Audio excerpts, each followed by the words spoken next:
Sabe, geralmente quando a gente pensa, sei lá, na construção de um prédio, a gente tem uma expectativa de precisão absoluta, né? Com certeza. A engenharia pura operando ali. Exato. Tipo, o engenheiro calcula o peso, a gravidade, a resistência de todos os materiais e diz de forma bem direta que uma coluna precisa ter exatamente um diâmetro específico, senão a coisa toda desmorona. É uma ciência exata, a matemática não abre margem para opiniões. Pois é, e isso traz um conforto enorme para a sociedade. A gente gosta de coisas que são visíveis, categorizáveis e, acima de tudo, que a gente possa confiar. Ninguém quer morar num prédio onde a gravidade é tratada como apenas uma sugestão, né? Nossa, nem pensar. Mas assim, a questão é que quando a gente sai desse campo da engenharia e entra no mundo da ética de hoje, das relações, da moralidade, O cenário muda completamente. muda demais. É como se, de repente, todos os instrumentos de medição quebrassem ao mesmo tempo. A gente olha para o cenário das ideias hoje, principalmente nas escolas, nas redes sociais, e, tipo, parece que tem uma neblina muito densa cobrindo tudo. As bússolas ficam girando sem parar, sem apontar para o norte. Perfeito. E é exatamente nesse terreno super nebuloso que a gente vai entrar com a nossa exploração de hoje. E o material que temos para analisar hoje é realmente fascinante. É sim. Nós vamos mergulhar num texto que tem um tema central intitulado A Verdade Foi Cancelada. E a nossa missão hoje é investigar a fundo o conflito que esse documento apresenta. Que é basicamente o choque frontal entre esse relativismo atual da nossa sociedade e a ideia de que existem verdades absolutas. Isso. E o nosso objetivo é desconstruir esses conceitos, pensando de forma bem prática nos jovens estudantes. Aqueles que estão ali todos os dias lidando com dilemas morais. Aham, e pressões de grupo, crises de identidade, seja no corredor da escola ou ali na complexidade do feed das redes sociais. Porque, convenhamos, o volume de informações e narrativas que a juventude enfrenta hoje é algo sem precedentes na história. Absurdo. Mas olha, antes da gente entrar de cabeça no conteúdo, eu preciso fazer uma pausa para um esclarecimento que é vital para quem nos ouve. Sim, é muito importante colocar as cartas na mesa agora. Porque o material que a gente está analisando hoje lida diretamente com visões de mundo bíblicas e também filosóficas, né? Ele faz contrastes bem diretos entre a cultura de hoje e textos sagrados. E a intenção da nossa análise aprofundada aqui não é de forma alguma tomar partido nisso. Exato. Nós não estamos aqui para endossar, promover ou ditar qual lado está certo ou errado em questões políticas ou religiosas. A gente não vai fazer pregação. O nosso papel é simplesmente relatar e examinar com total imparcialidade. Transmitir as ideias exatamente como elas estão ali na fonte original, para que a nossa audiência possa ter clareza sobre como esses argumentos são construídos. E aí, a partir dessa clareza, quem nos acompanha pode refletir criticamente e tirar as próprias conclusões de forma totalmente independente. É isso aí. Certo, então vamos desempacotar isso tudo. O texto já começa com uma reflexão de abertura que eu achei super provocativa. Ele vai direto ao ponto, né? Vai. Ele aponta para essa sensação generalizada de que, hoje em dia, tudo virou relativo. A noção do que é certo, errado, verdade ou mentira. Tudo isso passou a depender exclusivamente de quem está falando. E a grande pergunta que o texto faz é como a gente chegou nesse nível de confusão. E para responder isso e entender essas atitudes que a gente vê nas escolas e na internet, a fonte sugere que a gente precisa analisar o momento filosófico em que estamos. O ar que a sociedade está respirando agora. Exatamente. O texto define essa nossa era como o pós-modernismo. E como o autor descreve isso de forma prática? Em essência, o texto diz que o pós-modernismo dita que não existe uma narrativa verdadeira que sirva para todo mundo. Ou seja, ele repudia totalmente a ideia de uma verdade absoluta. E isso, a ideia de algo universal que se aplica a todas as pessoas em qualquer lugar, não existe mais sob essa lente. A verdade passa a ser só uma construção social. Algo super maleável, subjetivo. Totalmente. E é por isso que o nosso vocabulário de hoje incorporou tão forte aquelas frases como a minha verdade, ou a sua verdade. Ah, sim, como se a palavra verdade, com V maiúsculo, fosse um conceito opressor ou antigo, né? Essa é a premissa que o documento aponta como a raiz do problema. Sabe, isso me faz pensar num cenário bem prático para ilustrar esse absurdo que o texto está tentando mostrar. Imaginemos uma sala de aula do ensino médio. Boa, vamos ver como isso se aplica na prática. Se a gente pegar o pós-modernismo e aplicar na forma mais extrema dele numa prova de matemática, o sistema todo quebra. Com certeza, o colapso seria imediato. Imagina, um aluno poderia simplesmente responder que 2 mais 2 é igual a 5. E se o professor tentar dar errado com a caneta vermelha? O aluno poderia usar esse argumento cultural. Ele diria tipo, olha, do meu ponto de vista, a partir da minha vivência pessoal, a resposta é 5. E o professor estaria supostamente impondo a verdade matemática dele sobre o aluno. Exato. Mas a gente sabe que a matemática e a ciência não funcionam à base de opinião. Não mesmo. Se a turma for fazer um projeto de ciência, sei lá, construir uma ponte de palito de picolé, Se eles tratarem a gravidade como algo relativo à vivência deles, a ponte cai. simples assim. E a grande questão que a fonte levanta é justamente essa: como uma sociedade inteira consegue funcionar a longo prazo se a gente tratar a moralidade e a ética com essa mesma fluidez. O que é fascinante aqui é a tensão imediata que o texto cria entre esse conceito de relativismo da nossa cultura e o que a perspectiva bíblica propõe. É um contraste muito forte. Muito. A fonte faz uma comparação direta com aquela passagem de João, capítulo 8, versículo 32, que diz, conhecereis a verdade e a verdade vos libertará. E a dinâmica filosófica que o autor extrai daí é bem profunda, não é? Demais. Porque olha o paradoxo. No relativismo, a teoria que vendem para os jovens é que a liberdade máxima é você poder criar a sua própria realidade do zero. Sem nenhuma regra de fora dizendo o que fazer. Isso, ser o autor das próprias regras seria o ápice da liberdade. Mas o material que a gente está analisando vai numa direção totalmente oposta a isso. O que o texto defende. O documento afirma que essa obrigação de criar as próprias regras é uma ilusão que, na verdade, escraviza a mente. A liberdade real só acontece quando a pessoa conhece e se alinha a uma verdade que já existe. Uma verdade externa e absoluta. Exatamente. Algo que não muda dependendo do humor de quem avalia. Faz muito sentido pensar nisso pela ótica de um adolescente hoje. A ausência de regras fixas parece libertadora na teoria, mas na prática, Traz muita ansiedade. uma ansiedade paralisante, sabe? Se tudo é relativo, o peso de decidir o sentido da vida, o que é o bem, o que é o mal, cai todo nos ombros de um jovem que ainda está tentando descobrir como ele mesmo funciona. É uma carga cognitiva imensa para uma pessoa tão nova. Demais. E isso nos empurra naturalmente para o próximo dilema do material, que é o debate sobre identidade. Uma coisa leva a outra, é como dominós caindo. Porque se a verdade vira relativa e a gente perde essa âncora de fora, a primeira coisa que perde o chão é o nosso sentido de quem nós somos. E se não tem fatos absolutos lá fora, o eu aqui dentro fica completamente fluido também. E o documento contrasta um lema que é super popular hoje em dia, que é a frase "seja você mesmo", com Gênesis 1:27, que fala sobre Deus ter criado o homem à sua imagem. A identidade vira o principal campo de batalha quando a verdade objetiva desmorona. Mas olha que eu vou ter que fazer o papel de advogada do diabo de novo, porque eu preciso questionar o autor nisso. Pode mandar, vamos analisar. Essa frase "seja você mesmo" soa muito bem. É super positiva, empoderadora, tá em todo o comercial voltado para jovens. É o grande slogan da nossa geração. Sim. Para um estudante hoje, ser ele mesmo é como, sei lá, customizar um avatar num jogo de videogame. Você escolhe as roupas, a estética. Escolhe as tribos que quer pertencer. E isso é celebrado como a forma mais autêntica de se expressar. Então, por que o texto enquadra essa frase como algo negativo ou perigoso? Essa é a provocação central do documento. A crítica do autor não é contra a individualidade da pessoa ou contra gostar de coisas diferentes. Tá, então o problema não é a estética do avatar. Não.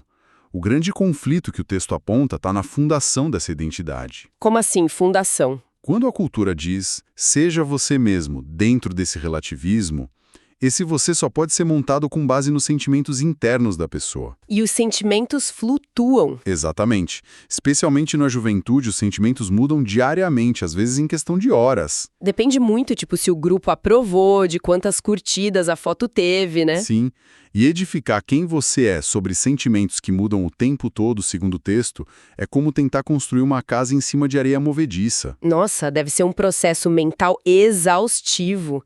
É como se o adolescente tivesse que atualizar o sistema operacional da identidade dele toda manhã. Para se adequar ao que ele está sentindo naquele dia, ou pior, ao que o algoritmo exige para ele ser aceito. A pressão por performance nunca desliga, né? Ele tem que fabricar o próprio valor todo santo dia. E é aí que entra o contraste direto com o Gênesis 1:27, que o documento apresenta. O modelo de identidade criado à imagem de Deus oferece uma fundação que é externa e, mais importante, que não sofre mutação. Então, em vez de viver nessa ansiedade de fabricar valor a partir do zero, O indivíduo já recebe um valor que é sagrado e inabalável.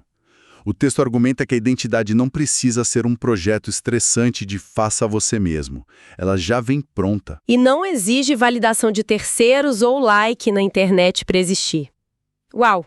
O contraste com o material pinta é muito profundo. De um lado, a exaustão da performance, do outro, o valor inerente. Odeia na sociedade inteira. Porque o impacto nunca fica só na mente de uma pessoa, né? A moralidade do grupo também começa a inverter. E aqui é onde a coisa fica realmente interessante na análise deles. O documento ilustra essa deterioração usando o profeta Isaías, capítulo 5, versículo 20.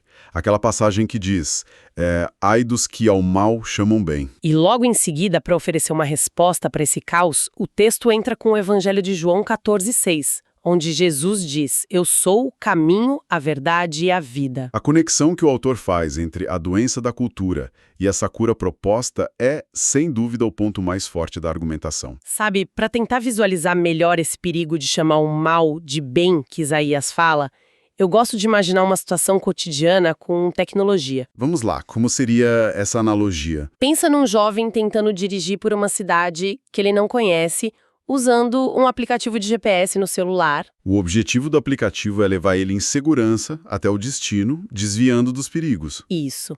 Mas imagina que esse GPS sofra um curto-circuito pesado, um ataque cibernético mesmo.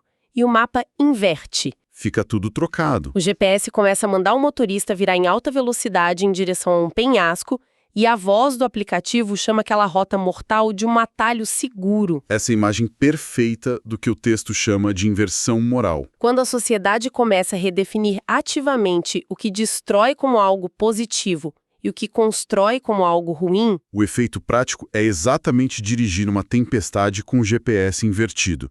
Sem uma bússola que funcione de verdade, o acidente deixa de ser só uma possibilidade. vira só uma questão de tempo até bater. E o perigo desse GPS invertido, segundo o material, não é só sobre tolerar opiniões diferentes.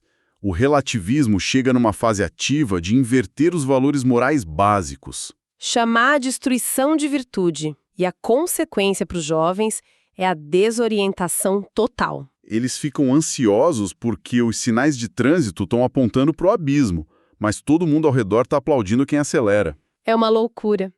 E é exatamente para curar essa desorientação que a fonte apresenta a solução do Evangelho. O autor introduz essa figura não como se fosse só mais uma opção na prateleira das verdades relativas, mas como um resgate real.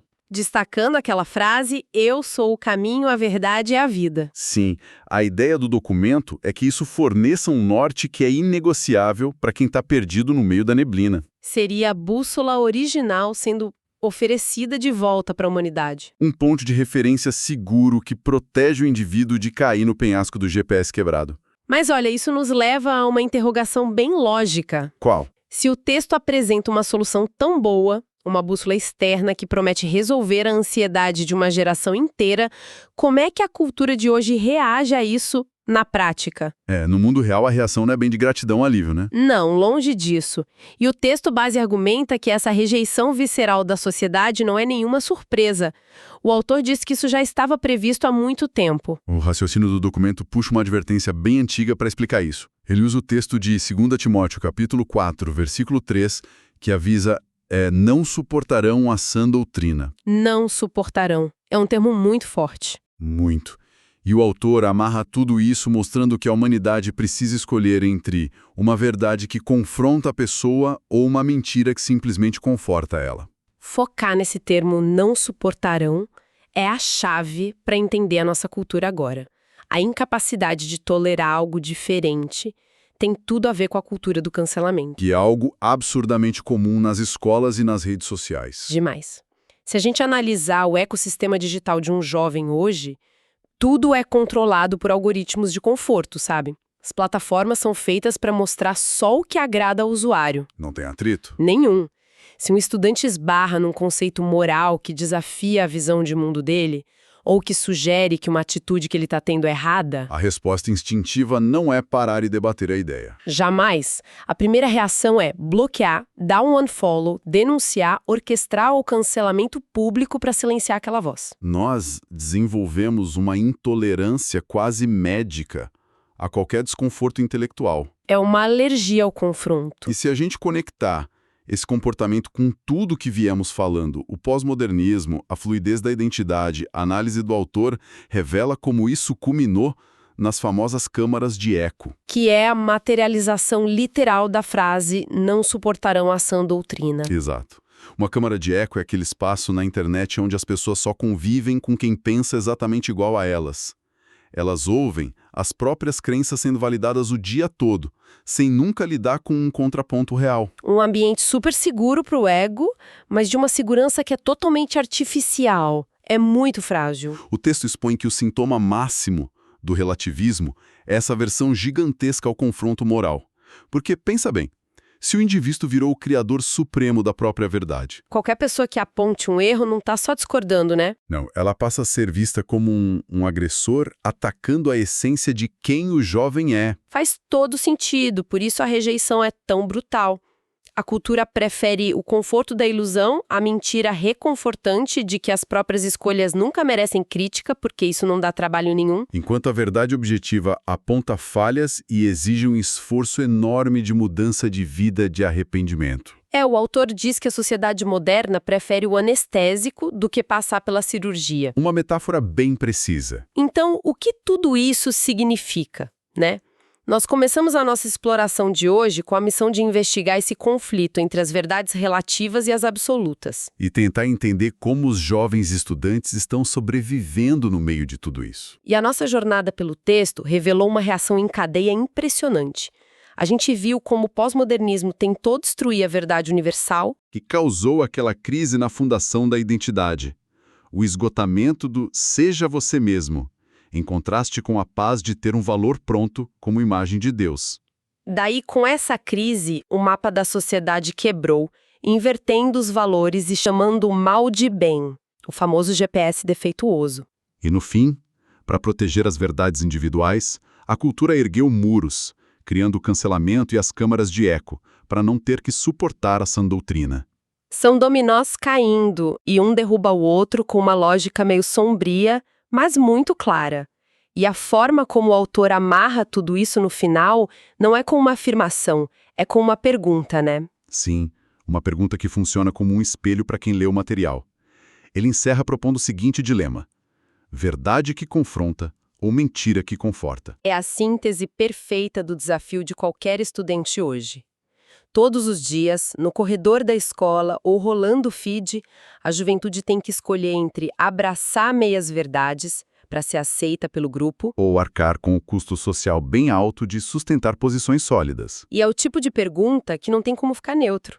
Não dá para pular fase. Escolher não escolher já é, por si só, escolher o conforto. E, olha, mergulhando no peso dessa reflexão final que o autor deixou, tem um pensamento provocativo que amplia muito esse debate. O que seria? Se a gente se acostuma a escolher a mentira que conforta nas coisas pequenas do dia a dia, tipo, curtir uma ideia nociva só para não gerar atrito com os amigos na internet, Ou esconder o que realmente acredita só para sobreviver num círculo social. de reconhecer a verdade que confronta, quando a vida e o futuro dela realmente dependerem dessa escolha. Uau! Essa é uma reflexão com um peso tremendo. É como voltar na história do motorista e do GPS invertido que a gente falou. Se a pessoa escolhe seguir a voz artificial e confortável por muito tempo, Ela esquece como é usar os próprios olhos para enxergar o abismo logo à frente. O anestésico vira definitivo, né? Demora um pouco para cair a ficha de como isso é sério. Fica a provocação para todo mundo pensar, e com essa imagem na mente nós vamos encerrando a nossa exploração de hoje.